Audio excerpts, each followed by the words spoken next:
আব্বা, ও আব্বা, ক ওই একটা সুখের সংবাদ আছে, একটা দুঃখের সংবাদ আছে, কোনটা আগে শুনবা? অনেকদিন ধরে তো সুখের সংবাদ শুনি না, সুখের সংবাদ আগে ক। ওই মায়ের না সাপে কামড় দিতে।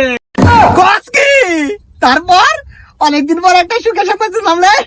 ইয়া করছে আগে তুই তা আমার এটিএম কার্ডটা না আরে রাহো না, দুঃখের সংবাদ তো শুনো। আগে তুই বন্ধু বান্ধব ট্রিট দে, এটিএম কার্ডটা না তোর মায়ের মরছে। দুঃখের সংবাদ শুনেলো না, এত একটা সুখের সংবাদ আবার দুঃখের সংবাদ কবি ক। ওই মায়ের সাপে কামড় দিছে না, ওই সাপ তো মেরে গেছে, মাই তো মরে নাই। কস কি? কোন সাপে কামড় দিছে? হ্যাঁ, কোন সাপে কামড় দিছে? তোর মায় মরছে, সাপ মরে আছে, তোর মায় মরে নাই। রাসেল ভাই, রাসেল ভাই সাপে কই? রাসেল ভাই সাপে কই? রাসেল ভাই তো দেখ তোর মায়